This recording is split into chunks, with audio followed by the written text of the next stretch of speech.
যেভাবে বলেছিল Ayatollah Khamenei, যেভাবে বলেছিল আল্লাহর ঘর বাইতুল মাকদিসের মহাব্বত আমার অন্তরে আছে।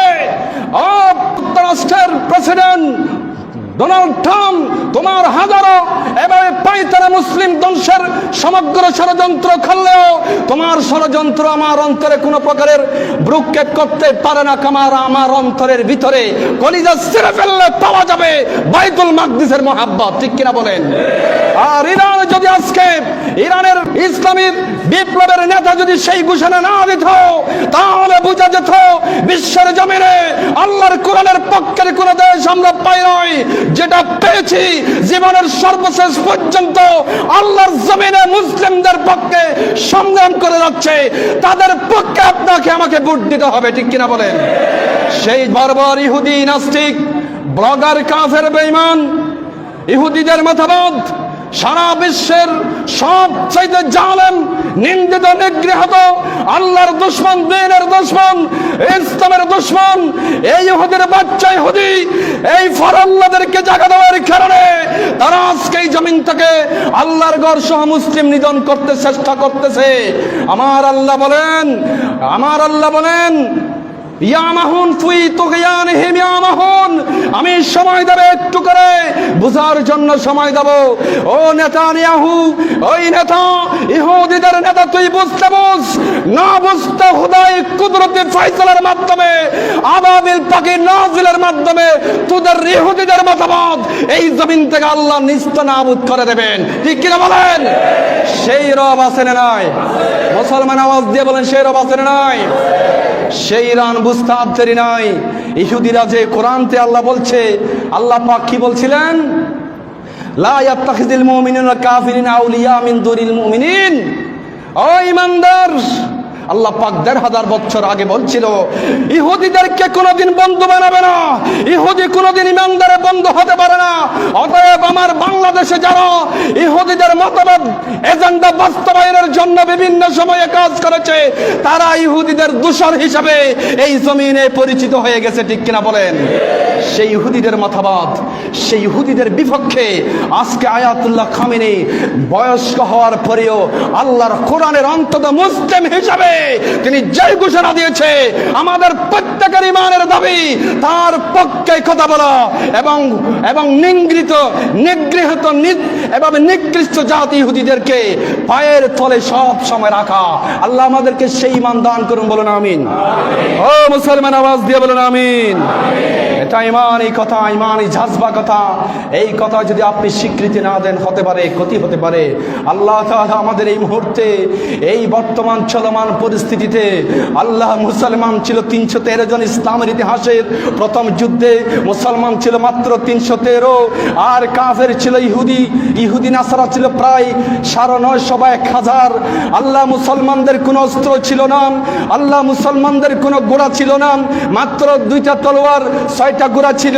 মুসলমান ছিল মাত্র ৩১৩। আমার নবী বদরের ময়দানে একটা তাঁবুর নিচে আল্লাহ দোয়া করেছিল, আল্লাহ আগামীকাল বদরের ময়দানে জিহাদ হবে, তোমার সাহায্য যদি নসিব না হয় এই জমিনে তোমার নাম নেওয়ার মতো কোনো লোক থাকবে না। আল্লাহর নবী যখন দোয়া করছিল, আমার আল্লাহর সহ্য করতে পারেন নাই, নবীজি আপনি দোয়া বন্ধ করুন, আপনার মুনাজাত বিফল হবে না, আপনার প্রার্থনা অবশ্যই কবুল হয়ে গেল।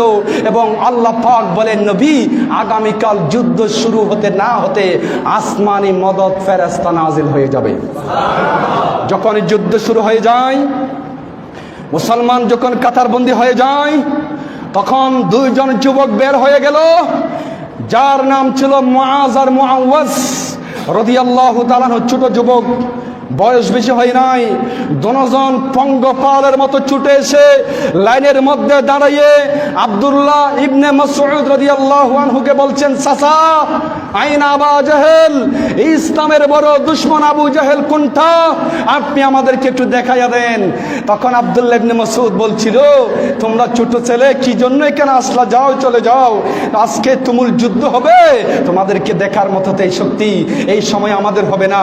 তখন ওই ২ জন যুবক বলছিল, চাচা আপনাকে আমাদেরকে দেখতে হবে না, আমাদেরকে দেখার জন্য মালিক আছেন নাই? জোরে বলেন, আছেন নাই? ও চাচা, আপনি আমাদেরকে দেখবেন না, আপনার দায়িত্ব হচ্ছে আবু জাহেল কোথায় একটু দেখিয়ে দেন, আবু জাহেলকে দেখিয়ে দেন। আব্দুল্লাহ ইবনে মাসউদ যখন বলল ওই যে চুটাল ঘোর আবু জাহেল, অনজুরু ইলা আবা জাহেল ওই ফিহা মাসকান ফিহা ফিম কারিয়া, ওই জায়গায় যিনি আছেন আবু জাহেল। তখন ওই দুই যুবক পঙ্গপালের মতো গোড়ার নিচে নিচে গিয়ে তলোয়ার নিয়ে একবার মারলো আবু জাহেলের উটের পিছনে, আবু জাহেল পড়ে যায়, আরেকবার তলোয়ার মেরে আবু জাহেলের কল্লা দুটুকরা করে দেয়। বলে আল্লাহু আকবার। সেই আবু জাহেলকে যেই দুই যুবক হত্যা করেছিল, সেই দুই যুবকের উত্তরসূরি হচ্ছে আয়াতুল্লাহ খামেনি, ঠিক কিনা? সেই দুই যুবকের উত্তরসূরি হচ্ছে কক্সবাজারের মুসলমান, ঠিক কিনা? আল্লাহ যদি আমাদেরকে সেই সুযোগ দেন, সে আবু জাহেলের উত্তরসূরি বর্তমান এই যে ইহুদি নাসারা খ্রিস্টান যত নেতা কেতা এই জমিনে মাথাচাড়া দিয়ে উঠতে চায়, আমার আল্লাহ যদি এই জমিনে আয়াতুল্লাহ খামেনি সহ এবং আরো বিপ্লবী আল্লাহর বান্দা যারা উঠবে আসবে, তাদের ইমানের বদৌলতে আবু জাহেলের কল্লার মতো সেই নেতানিয়াহু গর্দান নেওয়ার কি কোনো সময় লাগবে? এই জন্য শুন, সৎ কাজের আদেশ দিবেন, অসৎ কাজের বারণ করবেন, এবং ইসরায়েলি যত পণ্য ইমানের জজবা এগুলো বর্জন করবেন। আমরা অনেক দিন চেয়েছিলাম তাদেরকে জায়গা দিতে, এই দেশের হিন্দুদেরকেও আমরা ভালোবাসি, কিন্তু সেই হিন্দুদের উত্তরসূরি এই ইহুদি নাসারাদের গোড়ার মধ্যে তারা কিন্তু আমাদেরকে ভালোবাসে না, ঠিক কিনা বলেন? কিন্তু আল্লাহ পাক বলেন, বান্দা ইসলাম হচ্ছে মানবতার ধর্ম, কল্যাণের ধর্ম। ইসলাম চাই মানুষকে শান্তির পথে আনার জন্য, কিন্তু এই জন্য আল্লাহ পাক বলছেন ওয়াতাওয়াসাউ বিল হাক্কি, ভালো কাজের আদেশ দাও, সৎ কাজের আদেশ দাও, মানুষকে কল্যাণের পথে নিয়ে আসো। এই কাজ যখন আপনি করবেন, ইনশাআল্লাহ আপনাদের সকলের উপর আল্লাহ খাস এবং রহমত দয়া নাজিল করে দেবেন। সুবহানাল্লাহ। 4 নাম্বার হচ্ছে ওয়াতাওয়াসাউ বিস সবর, পরস্পর ধৈর্যের পরামর্শ। এই বিষয়ের তাফসীর ওয়াতাওয়াসাউ বিস সাবরির তাফসীর যদি আল্লাহ পাক আগামী জুমায় আমায় গুনাহগার গোলাম যদি আপনাদের সামনে হাজির হতে পারে, এই পয়েন্টের তাফসীর হবে আগামী জুমা। হাযা মা ইনদি ওয়াল ইলমু ইনদাল্লাহ। আসসালামু আলাইকুম ওয়া রাহমাতুল্লাহ।